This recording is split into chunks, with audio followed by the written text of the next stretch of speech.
My name is Sian Griffin and I am a nephrologist in Cardiff. Kidney transplantation is a major success story of modern medicine and has transformed many lives.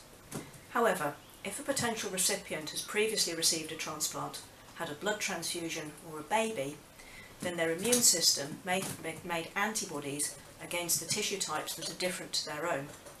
If this is the case, it can be much more difficult to suppress their immune system so that a transplant can be accepted.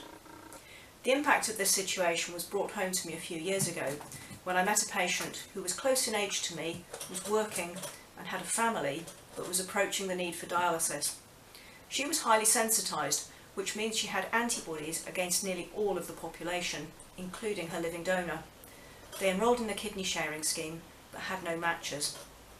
So her options were to wait, possibly for many years, for a compatible transplant, whilst beginning dialysis, with the inevitable impact on both her own and her family's lives.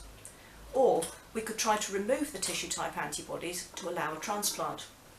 I realised that although this approach could be successful, we didn't know if it would be successful for her. Would her immune system respond to treatment and accept the kidney, or would she develop irreversible rejection? This uncertainty and the impact on patients who have to make very difficult decisions was the momentum behind our current research. The ITOPS project aims to improve transplant opportunities for patients who are sensitised. Participants will be randomised to receive treatment to lower their antibody levels, and we will assess the impact of this on their chance of receiving a transplant. We will also collect samples to understand why some people respond to this treatment better than others. This will allow us in the future to better stratify patients who are likely to benefit from this treatment, and so help them make decisions about their care.